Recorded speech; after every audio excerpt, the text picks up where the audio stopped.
Hello friends, welcome to diploma with Sonu. आज हम लोग सर्वे का एक टॉपिक स्टार्ट करने वाले हैं जो कि जाना जाता है कर्व्स के नाम से। तो यहाँ पे जैसा कि देख रहे होंगे, ये कर्व्स का टॉपिक हम लोग स्टार्ट करने वाले हैं। तो सबसे आगे कर्व्स के बात करने से पहले उसका कुछ डिफिनेशन के बारे में बात करते हैं। तो जैसा कि अगर हम लोग को कोई भी डायरेक्शन को चेंज करना होता है किसी हॉरिजेंटल प्लेन पे और ग्रेडियंट पे और वर्टिकल प्लेन्स पे, तो वहाँ पे हम लोग को कर्व्स का ज़रूरत पड़ता है। और कर्व्स का मेनली यही यूज है। वहाँ पे अगर ग्रेडियंट को चेंज करना है या डायरेक्शन को चेंज करना है हॉरिजेंटल प्लेन पे, तो वहाँ पे हम लोग को कर्व्स की ज़रूरत पड़ता है। इसी चलते हम लोग कर्व्स का यूज करते हैं रोडवेज में। स्टार्ट करते हैं यहाँ से टॉपिक। अब हम लोग यहाँ से कुछ कर्व्स के बारे में हम लोग जान लिए। अब स्टार्ट करते हैं। तो देखिए, mainly curves are usually employed in the lines of communication in order to the change of direction at the intersection of the straight line shall be gradual। जो उसका डायरेक्शन का चेंज हो, अगर कोई डायरेक्शन हम लोग चेंज करने वाले हैं तो ग्रेजुअल होगा स्ट्रेट लाइन पे। इसी के लिए हम लोग कर्व्स का यूज करते हैं। The lines connected by the curves are tangential to it and are also called tangent or straights. जो लाइन कनेक्ट होते हैं कर्व्स से, वो तो टेजेंट के नाम से जाने जाते हैं। ये तो सिंपल आप लोगों को भी पता होगा। ये जैसे कर्व है, तो ये जो लाइन यहाँ से पॉइंट से जाएगा तो इसको हम लोग टेजेंट बोलेंगे। ये हमारा कर्व्स होगा। तो इस टाइप में अब हम लोग यहाँ पे नेसेसिटी, क्या ज़रूरत पड़ा हम लोग को कर्व्स को देने के लिए, तो उसके बारे में थोड़ा सा बात करते हैं। तो आइए, तो देखिए नेसेसिटी ऑफ कर्व्स, कर्व्स का ज़रूरत ही क्यों पड़ा उसके बारे में। तो straight route of road track is always desirable since it provides economy in construction and transportation and maintenance. जैसा कि स्ट्रेट रूट जो है, हमेशा हम लोग को डिजायरेबल होता है कि स्ट्रेट रूट में हम लोग की इकोनॉमी, वहाँ पैसा कम लगता है। कर्व्स नहीं देंगे तो हम लोग को ज़्यादा पैसा वहाँ पे नहीं लगेगा और कंस्ट्रक्शन और ट्रांसपोर्टेशन में सहूलियत मिलते हैं। लेकिन जैसे कि हम लोग what when there is change in alignment और ग्रेडियंट ऑफ रोड और track, then it becomes a need to provide a curves under following circumstances. जैसा कि अगर बात हम लोग पहले ही कर चुके हैं कि जब डायरेक्शन को हम लोग चेंज करना हो, ग्रेडियंट को चेंज करना हो, अलाइनमेंट को चेंज करना हो, तब वहाँ पे हम लोग को कर्व्स का ज़रूरत पड़ता है। तो ये सब कुछ सर्कमस्टांसेस है जो कि देखते हैं हम लोग। तो जैसा कि हम लोग बात कर रहे थे, एक्सेसिव कटिंग और filling can be prevented by providing the change in alignment by curves. Excessive cutting अगर हो रहा है और फिलिंग हो रहा है, तो वहाँ पे हम लोग क्या कर सकते हैं, चेंज कर सकते हैं अलाइनमेंट को कर्व्स के द्वारा। तो वहाँ पे हम लोग प्रोवाइड करते हैं कर्व्स को। The obstruction which comes in the way of straight alignment can be made easier by providing the pass with the help of curves. अगर कोई ऑब्स्ट्रक्शन आ रहा है तो वहाँ पे हम लोग कर्व्स का यूज कर सकते हैं। In the straight route gradient are made more comfortable and easy providing diversion with the help of curve. Straight route में ग्रेडियंट अगर है तो वहाँ पे मोर कंफर्टेबल होता है अगर हम लोग कर्व्स का यूज करें तो। In the straight route costly land comes in the way, then it can avoided by providing diversion or with the help of curves. देखिए, मेनली यहाँ पे भी यही सब बात है कि उसका नेसेसिटी क्यों पड़ा।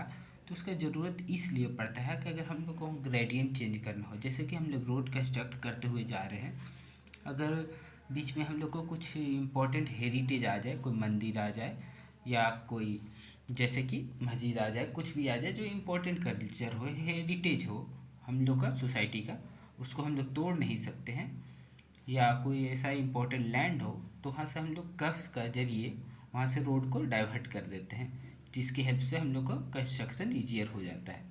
सो कर्व्स का यही नेसेसिटी होता है कि हम लोग कर्व्स क्यों देते हैं। तो यहाँ तक तो बात हुआ कि नेसेसिटी ऑफ कर्व्स क्या था।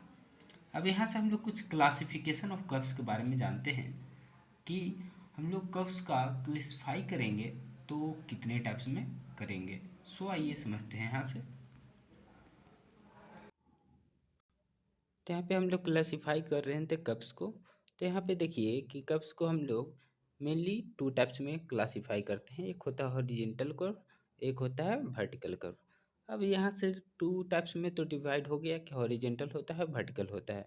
अब यहाँ से बात और आगे बढ़ता है कि हॉरिजेंटल कर्व को हम लोग फिर से थ्री टाइप्स में डिवाइड करते हैं, सर्कुलर, ट्रांजिशन और कंपाउंड।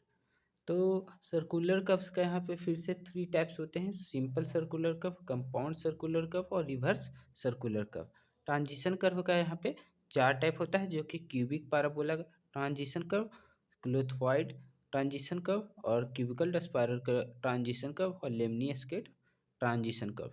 कंबाइंड, यहाँ पे कंबाइंड कर्व्स का हॉरिजेंटल कर्व्स में कंबाइंड हॉरिजेंटल कर्व्स मेनली एक टाइप का यहाँ पे होता है। लेमनी स्केट के बारे में थोड़ा सा हम लोग बात करेंगे, क्योंकि इससे क्वेश्चन जो इम्पोर्टेंट कम्पिटिटिव एग्जाम में आता है। और वर्टिकल कर्व्स का यहाँ पे हम लोग 2 टाइप और होता है, जो कि हम अभी आपसे बात करते हैं। वर्टिकल कर्व्स में यहाँ पे 2 टाइप्स होते हैं, समिट कर्व और वैली कर्व। इसका स्पेलिंग हम ठीक से थोड़ा सा लिख देते हैं, इसका समिट कर्व्स और ये होता है वैली कर्व, वैली कर्व्स। तो ये वर्टिकल का 2 टाइप्स है। तो यहाँ पे मेनली कर्व्स को इतना टाइप में डिवाइड किया गया है, जो कि सभी यहाँ पे हम बता दिए। सो अब आइए आगे के बारे में बात करते हैं, कि जैसे कि हम लोग को यहाँ पे पढ़ना है कि सिंपल कर्व क्या होता है, कंपाउंड कर्व क्या होता है और रिवर्स कर्व क्या होता है। तो इसके बारे में थोड़ा सा आगे जानते हैं, उसके बाद इसके और भी एलिमेंट्स के बारे में समझेंगे। सो आइए और भी टॉपिक को स्टार्ट करते हैं। तो यहाँ पे आगे हम लोग तीनों जो कर्व है उसका हम लोग थोड़ा सा डिफिनेशन पढ़ लेंगे, उसके बाद आगे और भी बात करेंगे। सो आइए सबसे फर्स्ट सिंपल कर्व को बारे में समझते हैं। तो देखिए सिंपल कर्व क्या होता है। Simple curve consist of a single arc connecting 2 straights or tangents, और simple curve is normally represented by length of its radius और by the degree of curve. Simple curve mainly क्या होता है, 2 tangent और एक कर्व होता है, इसी को हम लोग सिंपल कर्व कहते हैं। और इसमें ये हमारा 2 टेजेंट है, एक T1 और T2। तो यहाँ पे हम लोग सर्वेइंग में ही जो कर्व्स पढ़ रहे थे सिंपल कर्व, उसका कुछ सेटिंग और प्रोसेस को देखते हैं कि किस टाइप से हम लोग उस कर्व को सेट करने वाले हैं। तो देखिए यहाँ पे जो टॉपिक है, methods of setting out of horizontal curve और सिंपल कर्व भी इसको बोल सकते हैं। Setting out of horizontal curve is done by 2 method. Set करते हैं वो 2 मेथड के द्वारा किया जाता है, एक होता है लीनियर मेथड, दूसरा होता है एंगुलर मेथड। लीनियर मेथड और एंगुलर मेथड, ये 2 मेथड के द्वारा हम लोग कर्व्स को सेट करते हैं, सिंपल कर्व को सेट करते हैं। इसमें अगर बात करें तो लीनियर मेथड जो है ये लेस इफिशियंट होता है एंगुलर मेथड से। एंगुलर मेथड जो है वो ज़्यादा इफिशियंट होता है, ये बोल सकते हैं, वो उसका एक्यूरेसी ज़्यादा होता है। तो यहाँ बात करते हैं सबसे आगे अब लीनियर मेथड के। तो देखिए लीनियर मेथड जो होता है इसमें क्या, कि वही बात बोला गया है, generally the accuracy of linear method is less than the angular method, उसका एक्यूरेसी कम होता है। उसके बाद बात करते हैं लीनियर मेथड में कुछ प्रोसेस होते हैं, जैसे कि ऑफसेट फ्रॉम लॉन्ग कॉर्ड के द्वारा हम लोग सेट करते हैं, या perpendicular offset from the tangent के द्वारा सेट करते हैं, या रेडियल ऑफसेट के द्वारा सेट करते हैं। तो आइए ये सभी टॉपिक को थोड़ा सा हम लोग बात करेंगे। तो इसमें जैसे कुछ कुछ पॉइंट दिया गया है, ये आप लोग y equal to A B हो, T1 और T2 एल है, ये डिस्टेंस को एल बोला जाता है, लॉन्ग कॉर्ड है, ठीक है। ए बी बराबर ओ ए माइनस ओ बी होता है। और बाई का जो हम लोग फॉर्मूला निकालते हैं, under root R square minus X square minus under root R square minus L by 2, ठीक है। तो ये होता है हमारा। उसके बाद T1 और बी, T1 बी जो है यहाँ से यहाँ तक का डिस्टेंस ये L/2 है, यहाँ से यहाँ L/2 है, ठीक है। तो यही L/2 यहाँ पे लिखा है T1 बी, ठीक है। तो यहाँ से this method is suitable for setting out of short distances, ये शॉर्ट डिस्टेंसेस के लिए ज़्यादा सुटेबल माने जाते हैं। इसके बाद आगे हम लोग बात करते हैं जो है perpendicular offset from the tangent के बारे में। तो देखिए परपेंडिकुलर ऑफसेट फ्रॉम टेंजेंट में क्या होता है कि यहाँ पे एक कर्व जो है इस टाइप के है, यहाँ से ये आर इसका रेडियस हो गया। इसमें क्या होता है, परपेंडिकुलर ऑफसेट के जरिए हम लोग उसका टेंजेंट का परपेंडिकुलर ऑफसेट के जरिए हम लोग उसको फाइंड करते हैं, कर्व्स को बनाते हैं। तो जो इसमें y equal to I M है, ठीक है, ये डिस्टेंस, ठीक है, y equal to I M, और आई एम क्या होगा, ओ आई माइनस ओ एम। और यहाँ पे y का जो फॉर्मूला होता है r minus under root R square minus X square, ठीक है। इसका ये घटा देते हैं तो यहाँ पे हम लोग को y निकल जाता है, जो यहाँ पर आई एम है, ठीक है। तो यहाँ से this method is also suitable for short distance, ये भी मेथड को हम लोग शॉर्ट डिस्टेंस के लिए यूज करते हैं। उसके बाद बात करते हैं तो रेडियल ऑफसेट फ्रॉम टेंजेंट के बारे में बात करते हैं। तो रेडियल ऑफसेट फ्रॉम टेंजेंट में जो कर्व होता है वो इस टाइप में होता है। यहाँ से ये कर्व है, ओ आर रेडियस हमारा हो गया, ये आई पॉइंट इसको बोल रहे हैं, यहाँ से हाँ एक्स पॉइंट डिस्टेंस पे है, ठीक है। तो रेडियल ऑफसेट यहाँ पे ले रहे हैं, इसमें परपेंडिकुलर ऑफसेट था, ठीक है।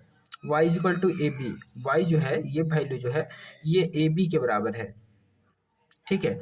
और ए बी बराबर O M minus O B है, ठीक है। y is equal to under root R square minus X square minus are also use for short distances, ये भी शॉर्ट डिस्टेंसेस के लिए यूज किया जाते हैं।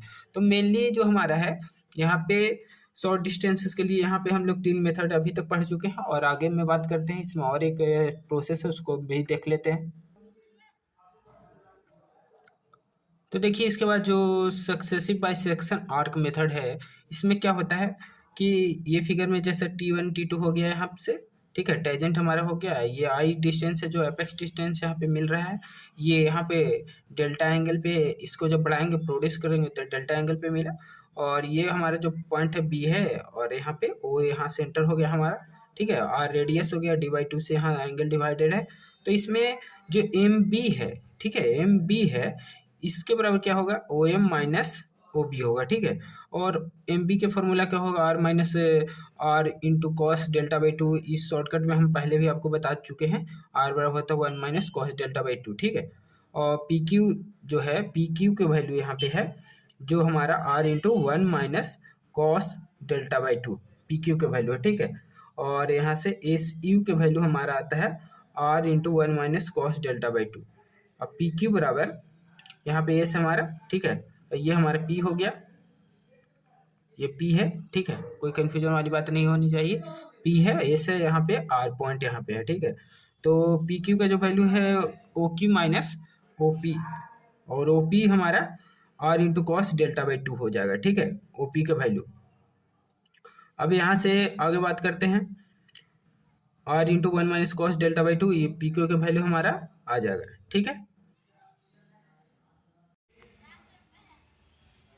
यहाँ से कंपाउंड कर्व के बारे में थोड़ा सा हम लोग पढ़ने वाले हैं। तो देखिए कंपाउंड कर्व क्या होता है, मेनली सबसे पहले वो समझिए। देखिए कंपाउंड कर्व क्या होता है, दो से एक या दो से ज़्यादा कर्व अगर किसी पॉइंट पे मिलते हैं या कर्व बनते हैं किसी एक ही डायरेक्शन में, तो उसको हम लोग कंपाउंड कर्व के नाम से जानते हैं, ठीक है, कुछ ही स्टेप में। तो यहाँ पे आप लोग देख रहे होंगे compound curve has 2 or more circular arcs of different radii, जिसका डिफरेंट रेडियस हो, curving in the same direction. It can be pictured as connecting 3 states, the middle one being the common tangent to the two arcs. Compound curve may be required when special restrictions prevent a single circular curve and when there are property of boundaries. Mainly जो हम बोले वही यहाँ पे बात लिखा गया है कि एक ही डायरेक्शन में कर्व होना चाहिए और उसका जो है 2 डिफरेंट रेडियाई से होना चाहिए। यहाँ पे आप लोग कर्व का फिगर देख रहे होंगे, कर्व कुछ ही स्टेप में है। यहाँ से ये कर्व है, ये हमारा ये 2 टेंजेंट है ये साइड में, और ये हमारा एक रेडियस पहले वाला का हो गया, दूसरा वाला का ये रेडियस हो गया, ठीक है। तो कुछ ही टाइप में कर्व है, इसमें कुछ कुछ सिंबल है, जो ये है अल्फ़ा एंगल है फर्स्ट वाला का, और यहाँ पे है ये बीटा एंगल है, ठीक है। और इसमें जो टेंजेंट है यहाँ पे T1 है और यहाँ पे T2 है, ठीक है। ये बी पॉइंट पे मिल रहा है और बी पॉइंट से जब ये इसको बढ़ाया जा रहा है तो डेल्टा एंगल वहाँ पे बन रहा है। तो ये चीज़ें आपको क्लियर हो गई होगी फिगर से। अब बात करते हैं आगे, a compound curve is tangential to the 3 state A B B C K M. देखिए ए बी यहाँ से यहाँ बी सी और के एम, ठीक है। ये दो तीनों से क्या है कि वहाँ पे टेंजेंशियल बना हुआ है, ये के एम यहाँ पे हमारा ये हो गया, ये तीनों से टेंजेंशियल है compound curve. The 2 circular arcs T1n यहाँ से T1 है, ये हमारा n है, और ये NT2 having centres eight O1 and O2, इसका सेंटर O1 O2 है, ये आगे ही हम आपको बता दिए। और the points NO1 and O2 are collinear, ये तीनों पॉइंट जो है कोलिनियर है, ठीक है। Tangents A B B C intersect at B and A B B C जो टेंजेंट है वो इंटरसेक्ट होते हैं कहाँ पे, बी ए बी और के एम पे इंटरसेक्ट हो रहे हैं, बी पे इंटरसेक्ट हो रहे हैं, तो यहाँ पे इंटरसेक्ट हो रहे हैं के एम एट के और बी सी एंड के एम एट एम।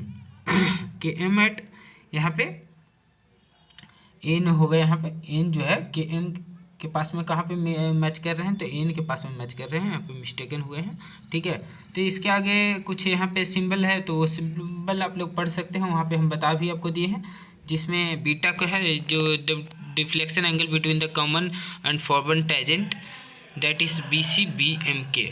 बीटा क्या है, यहाँ पे है ये फॉरवर्ड टेंजेंट और इसके बीच के एंगल को ये बीटा है।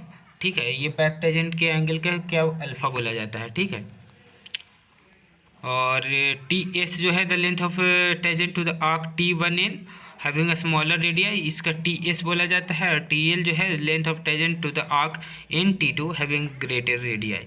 टी वन और टी टू, यहाँ पे टी एस और टी एल आप लोग को क्लियर हो गया होगा। जो शॉर्टर से है उसको टी एस बोला जा रहा है, इसका टी एस और यहाँ पे टी एल दो। ठीक है, ये आपको क्लियर हो गई होगी। अब आगे बात करते हैं कुछ, आप लोग फिगर को नोट कर लेंगे ताकि जो यहाँ से स्टार्ट होगा तो बार बार फिगर को देखना ना पड़े, इसके लिए। ठीक है, तो यहाँ पे डेल्टा जो एंगल है, जब हम लोग उसको बढ़ाए थे एक्सटीरियर, तो वहाँ पे अल्फ़ा प्लस बीटा होता है डेल्टा बराबर। ठीक है, दोनों का सम होता है अल्फ़ा। जो यहाँ पे कर्व बनाए थे, ये कर्व यहाँ पे मैच किया था बी पॉइंट पे। ठीक है, और यहाँ से जब इसको बढ़ाए थे तो ये डेल्टा हमारा था, और ये कर्व से जब पॉइंट यहाँ पे स्मॉल रेडियाई के ये अल्फ़ा हो गया, या बड़ा रेडियाई वाला जाता है तो बीटा है। तो अल्फ़ा प्लस बीटा जो होता है डेल्टा के बराबर होता है। ठीक है, के टी वन और बराबर के एन बराबर टी एस, और टी एस बराबर यहाँ पे R S tan alpha by two होगा। और यही अगर आर एल में बात किया जाए तो एम टी टू। ठीक है, एम टी टू और एम एन इतना बड़ा होता है R L tan beta by two. K T one आप लोग को क्लियर हो रहा होगा, यहाँ पे के टी वन देखिए, ये हमारा यहाँ के पॉइंट हो गया, ये टी वन हो गया। तो ये जो पॉइंट है इसके बारे में बात किया जा रहा है, उसी के अपोजिट में उधर के टी टू के उधर में यहाँ पे एम और टी टू के बात किया जाएगा, एम टी टू। ठीक है, तो ये दो हमारा यहाँ पे बात कर चुके हैं हम, के टी वन और एम टी टू एलिमेंट्स के बारे में। अब इसके आगे और बात करते हैं, तो कि एम बराबर के N plus A N M. के एम बराबर क्या होता है, के एन प्लस एन एम, वही दोनों के बीच का कि R S tan alpha by two plus are L tan beta by two, ये इसका समेसन होता है। तो आगे बढ़ते हैं, यहाँ पे अगर साइन रूल लगाएं तो बी के बाई साइन बीटा बराबर के M by sine K B M के एंगल, और बराबर क्या हो जाएगा, बी के हो जाएगा के एम इंटू साइन बीटा। यही अपोजिट यहाँ पे मल्टीप्लाई किया गया है। तो इस सभी को करेंगे तो हम लोग यहाँ पे एक वैल्यू आएगा T S plus T L into sine beta divided by sine alpha plus beta. तो इसके बाद एक B M by sine alpha अगर करें तो K M by sine K B M के एंगल में बराबर बी एम होगा, और इसमें भी सेम प्रोसेस करेंगे तो यहाँ पे एक वैल्यू आएगा T S plus T L into यहाँ पे साइन अल्फा हो जाएगा, और divided by sine alpha plus beta. ठीक है, टेंजेंट लेंथ जो होता है टी एस, इसका जो वैल्यू है बी टी वन के बराबर में होगा टी वन के प्लस बी के बराबर T S plus T L into sine beta divided by sine alpha plus beta. Tangent length T L फिर सेम प्रोसेस, कुछ सिर्फ चेंजेज हो गए, टी एस के जगह पे टी एल यहाँ पे हो गया, और यहाँ पे साइन अल्फा आ जाएगा। ठीक है, फिर बात करें लेंथ ऑफ फर्स्ट कर्व जो है एल बराबर क्या होता है पाई आर एस अल्फा। ठीक है, पाई आर एस अल्फा मतलब आर जो स्मॉल वाला यहाँ पे कर्व बनेगा, इसमें अल्फा एंगल होगा और इसका रेडियाई होगा आर। ठीक है, यहाँ पे एस लिया गया उसी के नेम के लिए। तो pi R S alpha divided by 180, ये तो प्रोसेस हम बहुत पहले आपको बता चुके हैं कि लेंथ ऑफ कर्व क्या होता है पाई आर ए, और वहाँ पे जो भी एंगल होगा डिवाइडेड बाई 180 डिग्री। ठीक है, और टोटल लेंथ ऑफ कर्व क्या होता है एल बराबर एल एस प्लस एल। ठीक है, इसके आगे बढ़ते हैं setting out of compound curve. तो setting out of compound curve जो है उसका यहाँ पे कुछ प्रोसीजर है, उसके बारे में थोड़ा सा बात करेंगे। The compound curve can be set by method of deflection angle. Compound curve को हम लोग मेथड ऑफ डिफ्लेक्शन एंगल के द्वारा सेट कर सकते हैं। The first curve is set by out by setting the theodolite at T one, जो point of curve P O C के नाम से जाना जाता है, वहाँ पे फर्स्ट कर्व को सेट किया जाता है, और सेकंड कर्व जो होगा वो यहाँ पे दूसरे साइड में जो होता है वो पी टी। ठीक है, पॉइंट ऑफ टेंजेंसी वहाँ पे बताया जाता है, वहाँ पे सेकंड कर्व को देखिए point of compound curve PC@N के सेकंड कर्व पे, out of RS, RL and TS, TL और delta alpha beta 4 parts of the curve must be known, the remaining 3 can be calculated. Remaining 3 को हम लोग calculate कर सकते हैं। Procedure क्या है सेटिंग आउट ऑफ कर्व्स का, तो B और T1 T2 are located by linear measurements. Theodolite at T1 set out the first branch curve by Rankine's method. ये रैंकाइन्स मेथड के द्वारा किया जा सकता है, ठीक है, जो कि एंगुलर में रैंकाइन्स मेथड है उसके द्वारा किया जा सकता है। Shift the instrument setup at N with vernier set at α/2 behind 0, 360 degree minus α/2, taking a back sight on T1 and plunge the telescope which is thus directed along T1N produce. Set the vernier to the first deflection angle and delta 1 are calculated for the second branch, thus directing the line of sight of the first point on the second arc. इसका जो process है वह सबसे आगे हम लोग first ये रखेंगे PC पे, पॉइंट ऑफ कर्व पे, वहाँ पे थियोडोलाइट से वहाँ पे बैक साइड पता कर लेंगे T1 पे रख के। उसके बाद में क्या करेंगे, उसको T1N के से प्रोड्यूस कर देंगे। उसके बाद में फिर से वर्नियर रखेंगे फर्स्ट डिफ्लेक्शन एंगल डेल्टा 1 पे सेकंड ब्रांच के लिए, ठीक है। तो उसके बाद में continue the process until the end of the second arc is that. यही प्रोसेस को कंटिन्यू करते जाना है जब तक कोई सेकंड ब्रांच हम लोग को मिल ना जाए। तो ये हो गया हमारा procedure of setting out of curves of compound curves के बारे में। अब आगे कुछ बात करते हैं इसी टॉपिक से रिलेटेड, तो आइए समझते हैं। तो यहाँ पे रिवर्स कर्व्स के बारे में अब थोड़ा सा हम लोग बात करेंगे। तो देखिए रिवर्स कर्व में क्या होता है कि रिवर्स कर्व का अनदर नाम है सर्पेंटाइन कर्व, ठीक है। तो ये अनदर नाम भी आप लोग याद कर सकते हैं कि रिवर्स कर्व को अनदर नेम से क्या पुकारा जाता है, तो सर्पेंटाइन कर्व के नाम से जाना जाता है। तो आइए बात करते हैं। देखिए रिवर्स कर्व क्या होता है, दो कंपाउंड कर्व का मिक्स होता है। उसमें क्या होता है, कंपाउंड कर्व में क्या होता है कि दोनों कर्व एक ही डायरेक्शन में होते हैं। इसमें क्या होता है, एक डायरेक्शन में एक कर्व होगा, दूसरे डायरेक्शन में अलग कर्व होगा, तो इसी को हम लोग रिवर्स कर्व मेनली कहते हैं। तो ये हमारा हो गया शॉर्ट पॉइंट में समझने का तरीका, ठीक है। अब बात करते हैं इसके डिफिनेशन के बारे में, तो आइए समझते हैं। A reverse curve is a compound composed of two circular arcs curving in the opposite direction with a common tangent at their junction। जो दो सर्कुलर आर्क्स का अपोजिट डायरेक्शन में होता है और जिसका कॉमन टेंजेंट होता है एक जंक्शन पे। The point eight which the two arcs join is called point of reverse curvature. जो पॉइंट पे ये दोनों आर्क मिलते हैं उसको पॉइंट ऑफ रिवर्स कर्वेचर के नाम से जानते हैं, PRC, ठीक है। इसका शॉर्ट फॉर्म PRC समझिए, point of reverse curvature. Reverses curves are used when the straights are parallel. Reverse curve का कब यूज किया जाता है, जब स्ट्रेट्स पैरेलल और इंटरसेक्ट होता है, कहाँ पे, एट वेरियस स्मॉल एंगल पे इंटरसेक्ट होगा, तब हम लोग रिवर्स कर्व का यूज करते हैं। They are frequently use in railway sidings और sometimes on roads and railway tracks design for low speed. अगर लो स्पीड पे रेलवे ट्रैक्स को डिजाइन किया जा रहा है तो वहाँ पे रिवर्स कर्व का यूज किया जा सकता है, या रोड पे भी कभी कभी यूज होता है। दे should be avoided as far as possible on the highways and main railway line whereas speeds are necessarily high for the following reasons। अगर स्पीड अगर किसी कारण वहाँ पे ज़्यादा है तो हम लोग रिवर्स कर्व्स का यूज नहीं करते हैं। रिवर्स कर्व्स का यूज मेनली कहाँ पे किया जाता है, जहाँ पे अगर लो स्पीड के लिए हम डिजाइन कर रहे हैं तब, ठीक है। यहाँ पे कुछ रीजन्स हैं जिसके कारण नहीं करते हैं, तो रीजन्स थोड़ा सा हम लोग देख लेते हैं। They involving a sudden change of kind from one side to another side of practical impossible. वहाँ पे सडन चेंज जो होता है करंट का वो वहाँ पे इम्पॉसिबल होता है सडन चेंज के लिए, ठीक है। The curves can not be properly super elevated at point of reverse curvature. Curves को सुपर एलिवेट नहीं किया जा सकता है वहाँ पे, कहाँ पे, पॉइंट ऑफ रिवर्स कर्वेचर पे, जहाँ पे दोनों कर्व का आर्क मैच करता है या मिलता है।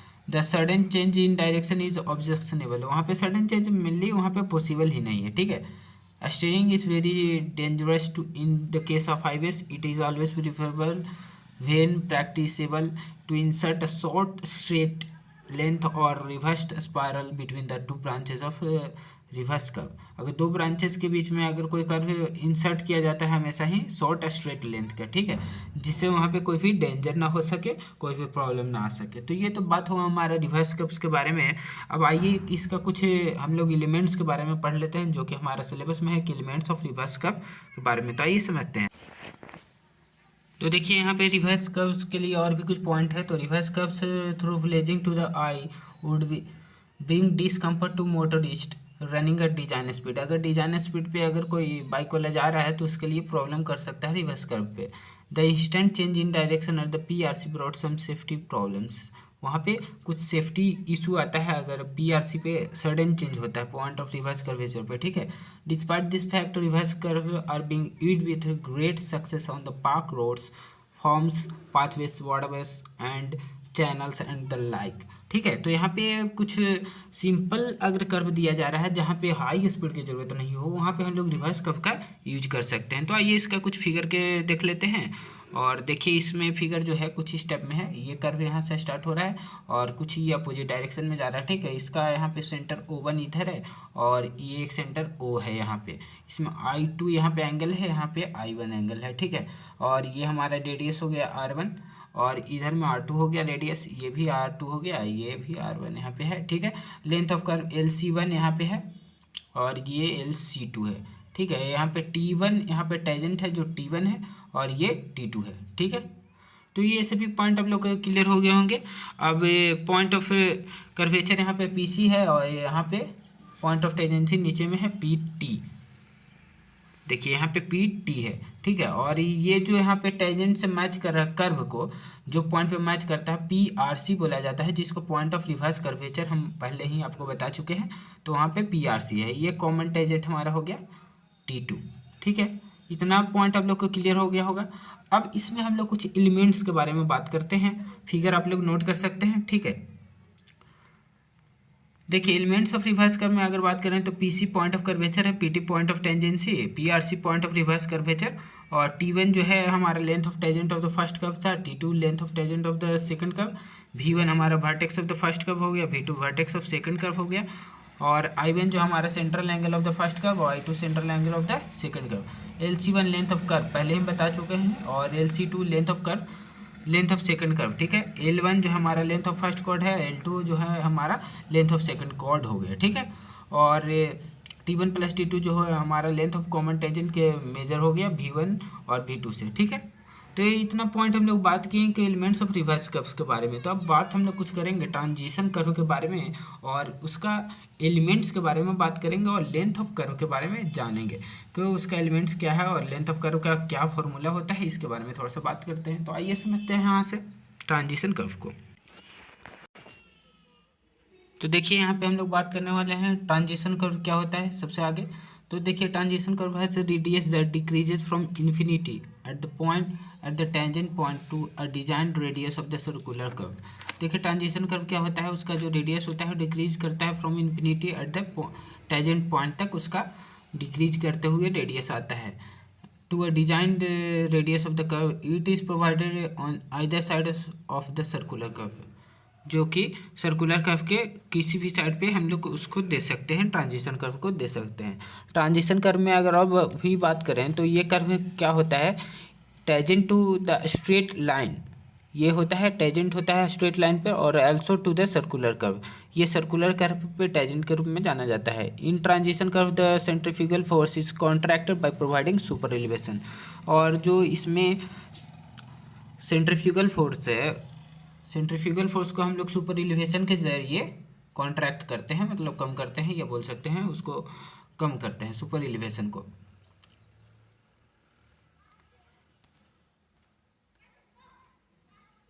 ठीक है, सुपर एलिवेशन को यहाँ पे कम करते हैं, शॉर्ट फॉर्म में लिख देते हैं, सुपर एलिवेशन को कॉन्ट्रैक्ट करते हैं या कम करते हैं। ठीक है, super elevation is defined at the distance by beach outer side of the curvature is rate.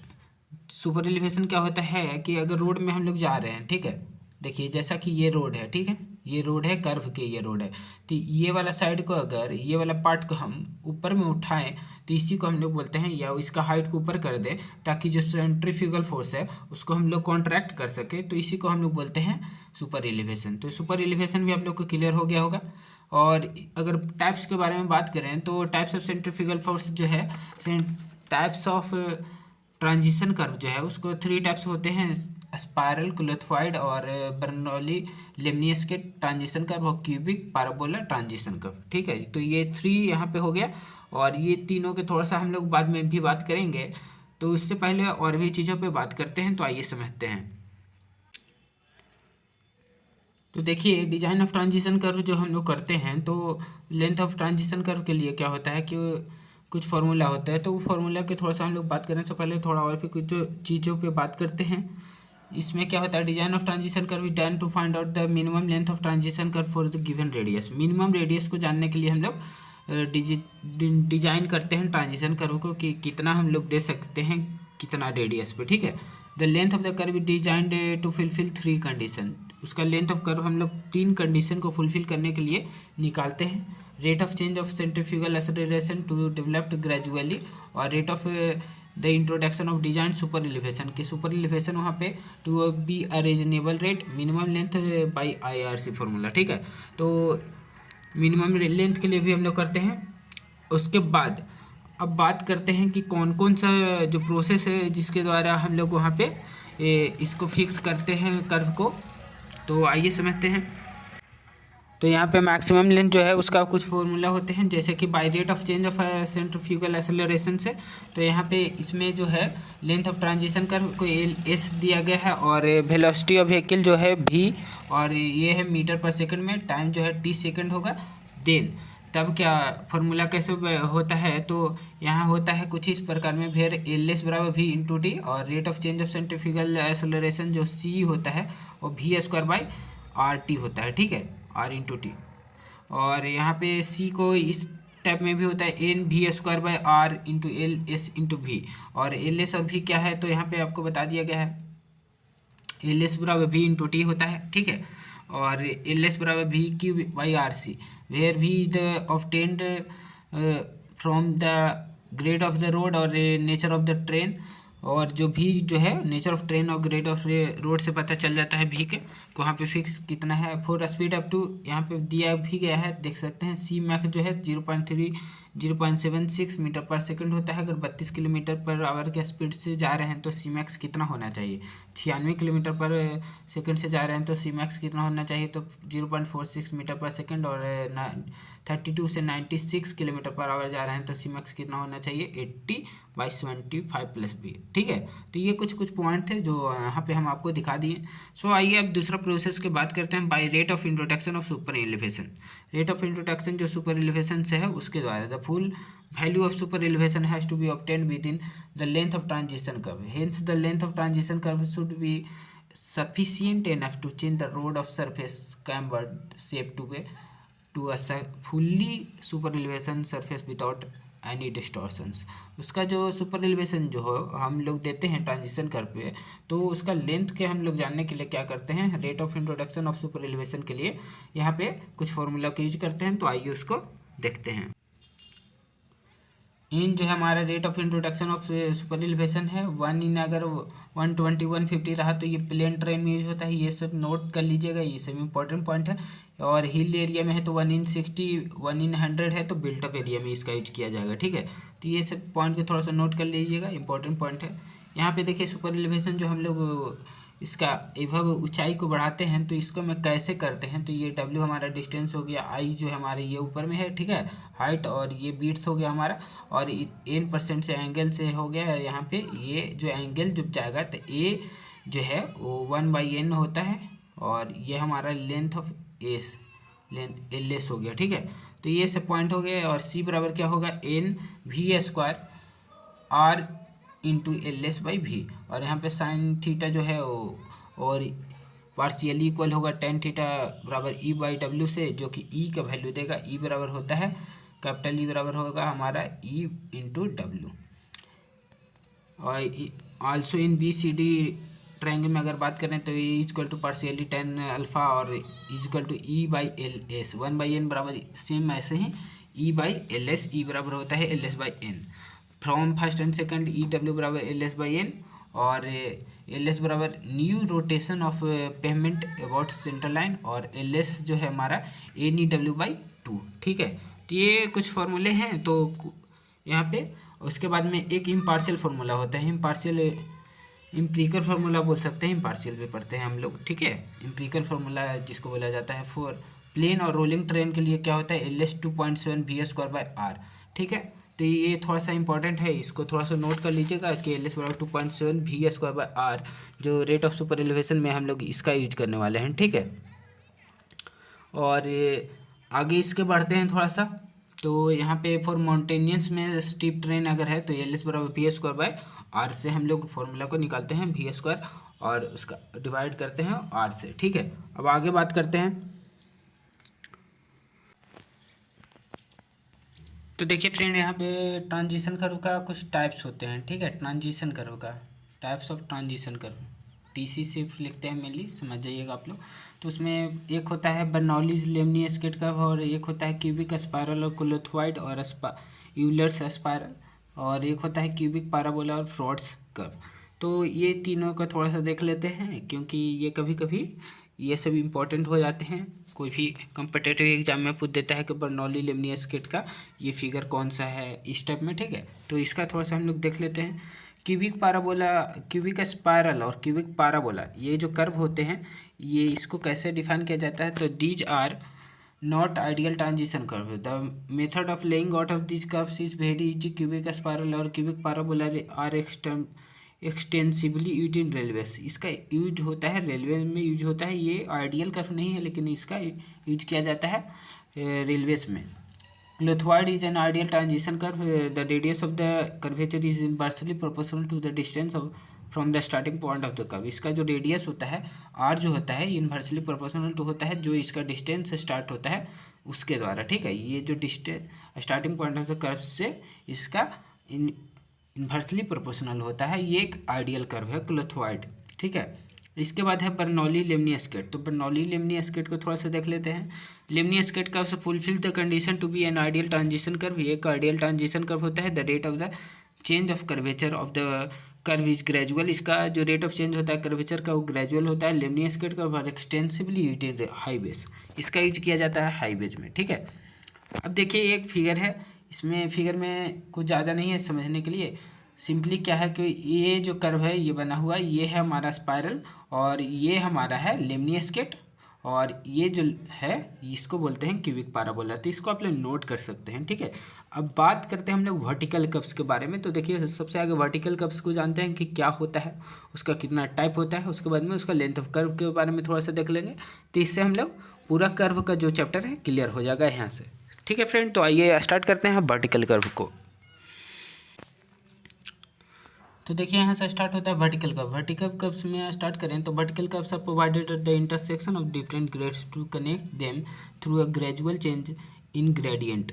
Vertical curves का हम लोग प्रोवाइड करते हैं इंटरसेक्शन पे, जहाँ पे कोई ग्रेड का चेंज हो रहा है डिफरेंट ग्रेड्स पे, जो उसका ग्रेजुअल ग्रेडियंट्स को मिलाने के लिए, ठीक है। ग्रेजुअल चेंज इन ग्रेडियंट्स को मैच करने के लिए हम लोग वर्टिकल कर्व्स का यूज करते हैं। Vertical curves round of the sharp angle of the intersecting gradient, और जो इंटरसेक्ट हो रहा है ग्रेडियंट को उसको राउंड ऑफ करता है। वर्टिकल कर्व से also minimise the gradients to provide a minimum sight distance. Minimum sight distance देने के लिए हम लोग वर्टिकल कर्व्स का यूज करते हैं। मिनिमम साइड डिस्टेंस आप लोग जब ट्रांसपोर्टेशन पढ़िएगा तो उसमें होता है कि एस डी, उसका एक फार्मूला होता है, वो सब ट्रांसपोर्टेशन में क्लियर हो जाएगा आपका। यहाँ मिनिमम साइड डिस्टेंस का इस तरह से समझ सकते हैं कि अगर कोई ड्राइवर गाड़ी को चला रहा है तो उसको कितना साइड डिस्टेंस, कितना साइड विजिबल है, ठीक है, इस टाइप में समझ सकते हैं। इसको मिनिमम साइड डिस्टेंस बोला गया है। और साइड वहाँ पे ट्रांसपोर्टेशन में पढ़ेंगे तो उसमें इसका फार्मूला होता है, उस सभी चीज़ों के बारे में वहाँ पे चर्चा होगा, ठीक है। तो यहाँ पे और आगे बात करते हैं the shape of vertical curves में भी सर्कुलर और पैराबोलिक। जो इसका शेप हो सकता है वो सर्कुलर और पैराबोलिक दोनों हो सकता है। The parabolic shape is preferred because of the following reason. Parabolic shape कुछ रीजन के द्वारा यहाँ पे लिया जाता है, तो उस रीजन को भी देख लेंगे।